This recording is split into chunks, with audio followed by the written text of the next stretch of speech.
तर गोरेगावच्या नेस्को सेंटरमध्ये आज मतदार यादी प्रमुखांचा मेळावा राज ठाकरे यांनी आयोजित केलेला आहे आणि त्या ठिकाणी राज ठाकरे दाखल झालेले आहेत। ही त्यावेळीची दृश्य आपण झी 24 तासवर पाहतोय। आज या पदाधिकाऱ्यांना राज ठाकरे मार्गदर्शन करणार आहे। आगामी स्थानिक स्वराज्य संस्थांच्या निवडणुका आहेत आणि या निवडणुकांमध्ये मतदार यादीचा घोळ होऊ नये यासाठी विरोधकांसहित राज ठाकरे सुद्धा आता तत्पर आहेत। गेल्या वेळेला सुद्धा त्यांनी हा मुद्दा लावून धरलेला होता आणि आता या ज्या आगामी निवडणुका आहेत या निवडणुकीच्या पार्श्वभूमीवर त्यांनी निवडणूक आयुक्त अधिकाऱ्यांची सुद्धा भेट घेतलेली आहे, त्यांच्याशी सुद्धा चर्चा केलेली आहे आणि आज मतदार यादी प्रमुखांना ते काय कानमंत्र देणार हे पाहणं महत्त्वाचं ठरणार आहे। या संदर्भात अधिक माहितीसाठी आपण जाणार आहोत आमच्या प्रतिनिधी सीमा आढे यांच्याकडे। सीमा, राज ठाकरे पोहोचलेले आहेत, थोड्याच वेळात या मेळाव्याला सुरुवात होणार आहे।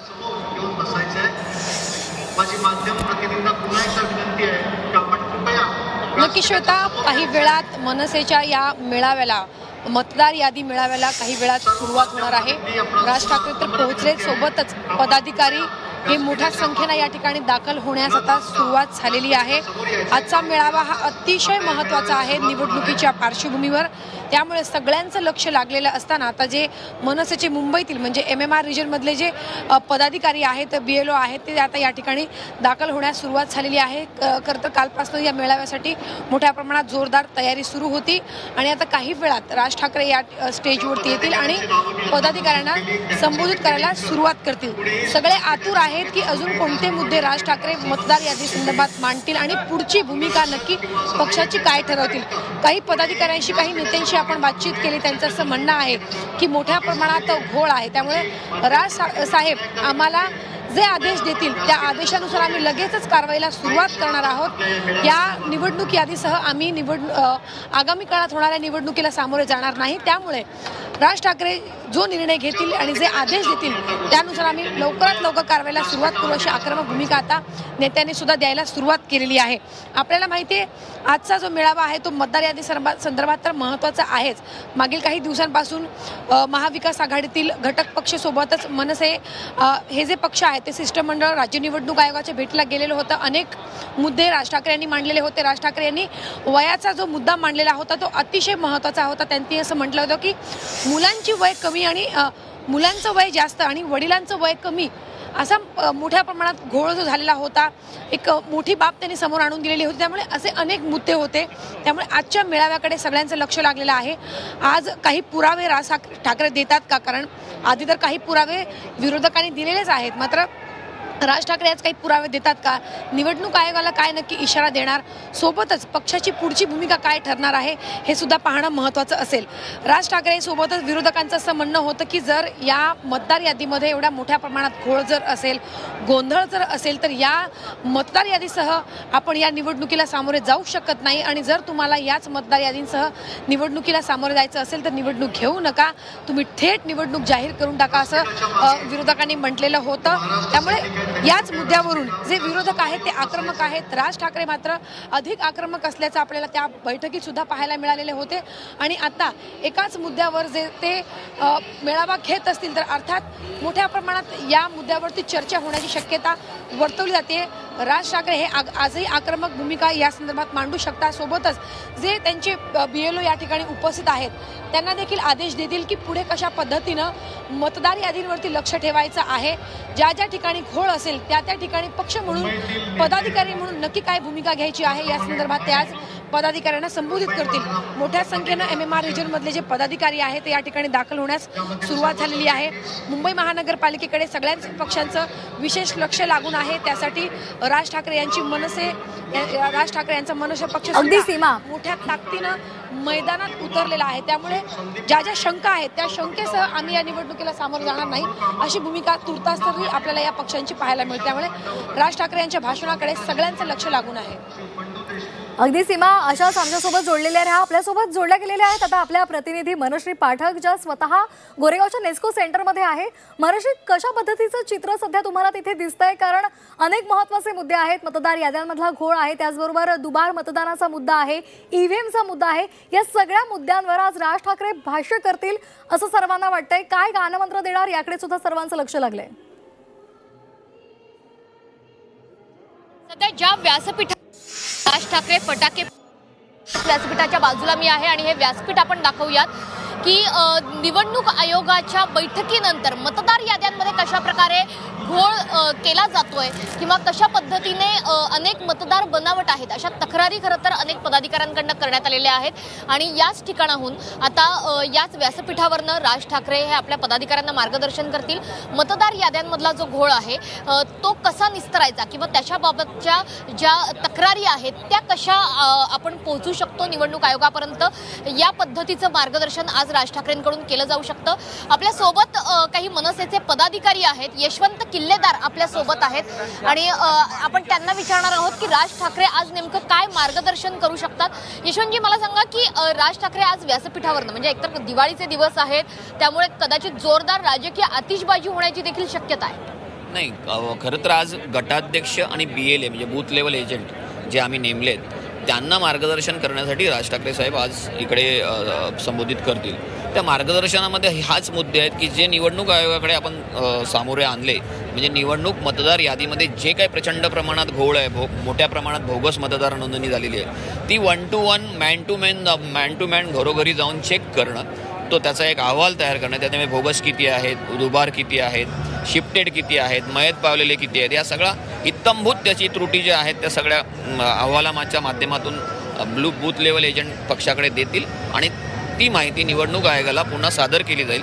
जोपर्यंत सगळ्या त्रुटी क्लिअर होत नाहीत आणि निवडणुका पारदर्शकमध्ये मतदार यादी पारदर्शक होत नाही तोपर्यंत निवडणुका घेऊ नका, ही आमची भूमिका आहे आणि त्या भूमिकेवर आम्ही ठाम आहोत. आज निवडणुका विरोधकांकडनं, तुमच्या विरोधकांकडनं असंही म्हटलं जात आहे की हे तेच पक्ष होते की जे निवडणुका लावा हे सांगत होते आणि आता म्हणतात हे ढकला. याला उत्तर आज राज ठाकरे देणार आहेत. निवडणुका लावा, बरोबर आहे ना, निवडणुका तर व्हायलाच पाहिजेत. लोकशाहीमध्ये निवडणुका होऊन सरकार बसणं, लोकप्रतिनिधी बसणं हे गरजेचंच आहे, परंतु ते पारदर्शक असायला हवं ना. तुम्ही बोगस मतदार घुसवून मतांची चोरी करून सरकार आणणार असाल तर त्याला आमचा विरोध राहील. नक्कीच. त्याच्यामुळे काही पदाधिकाऱ्यांकडनं असा देखील दावा केला जातोय, अशा तक्रारी केल्या जातात. आपण बघतोय की पदाधिकारी हे आता जमलेले आहेत नेस्को या सभागृहामध्ये आणि काही पदाधिकाऱ्यांकडनं अशी देखील माहिती देण्यात आली आहे की जवळपास 1000 मतदारांपैकी 2000 जे मतदार आहेत, हजारांपैकी 20% जे मतदार आहेत ते बनावट असल्याचं देखील समोर येत आहे. त्याच्यामुळे ही संपूर्ण यादी दुरुस्ती व्हावी अशा पद्धतीची मागणी आता मनसैनिकांकडून, पदाधिकाऱ्यांकडून होत आहे आणि त्याच पार्श्वभूमीवर आता राज ठाकरे या व्यासपीठावरनं आपल्या मनसैनिकांना आणि पदाधिकाऱ्यांना मार्गदर्शन करणारे आणि कदाचित याच व्यासपीठावरनं जोपर्यंत निवडणूक याद्या, मतदार याद्या या पारदर्शक होत नाही तोपर्यंत निवडणूक नाही असाच एक ठाम आदेश, असाच एक ठाम भूमिका राज ठाकरे याच व्यासपीठावरनं मांडू शकतात. अगदी मनश्री, आपण असाच आमच्यासोबत जोडलेले आहात. काही वेळापूर्वी आपणच अविनाश जाधव यांच्याशी बातचीत केलेली होती, त्यांनी काय म्हटलंय ते सुद्धा आपण पाहूयात.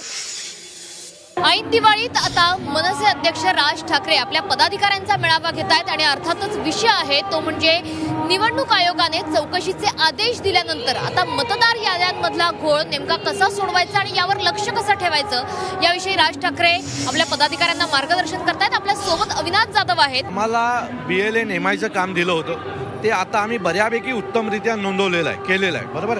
आता आमचं काम सुरू झालेलं आहे. आता तुम्हाला ही एक यादी दाखवतो.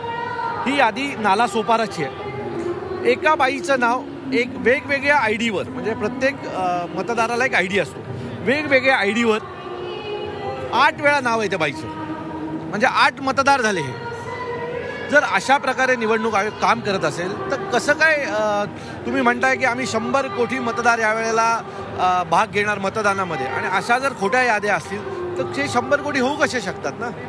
एक यादी आहे अंबरनाथची, त्या यादीमध्ये एका बाईचं नाव आहे महाराष्ट्र आणि आडनाव पण आहे महाराष्ट्र. असं कसं असू शकतं? महाराष्ट्र असं नाव आहे, असंच नाव आहे. आणि दुसरी गोष्ट, प्रत्येक आता जसं आम्ही BLA नेमलेत तसे त्या लोकांचे BLO असतात, बूथ लेवल ऑफिसर. प्रत्येक यादीला एक बूथ लेवल ऑफिसर असतो. ते उघडतात की नाही याद्या, आणि यादी वाचल्यावर कळतं की हे नाव खोटं आहे, हे नाव खोटं आहे, हे नाव खोटं आहे. नावं एक तर नावं लिहिताना चूक झाली आहे किंवा ही नावं नोंदवलेलीच खोटी आहेत. सो ही लोक जर काम करत नसतील, निवडणूक आयोग काम करत नसेल तर आम्ही अपेक्षा कोणाकडनं ठेवायची? प्रचंड घोळ आहे निवडणूक याद्यांमध्ये आणि ह्या सगळ्या याद्या बऱ्यापैकी फेक आहेत.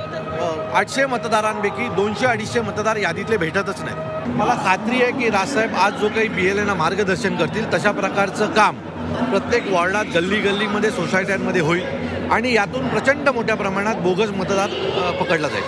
अविनाशजी, दिवाळी आहे, राज ठाकरे आज काही वेगळा फटाका, वेगळा बॉम्ब फोडणार आहेत का या स्टेजवर? मला वाटतं हाच एक मोठा बॉम्ब आहे की आपण आपली राजघटना ज्याच्यावर अवलंबून आहे त्यात बोगसपणा एवढा मोठा आहे की याच्यावर विश्वास कसा ठेवायचा हा प्रश्न आहे. तो मला वाटतं ह्याच बाबतीत सन्माननीय राजसाहेब आम्हाला मार्गदर्शन करतील. नक्की. त्याच्यामुळे आज व्यासपीठावरनं राज ठाकरे नेमके कोणते फटाके फोडणार, कोणती आतिषबाजी होणार याकडे सर्वांचं लक्ष आहे. कॅमेरामन आसिफ संतोष पाटील, झी 24 तास.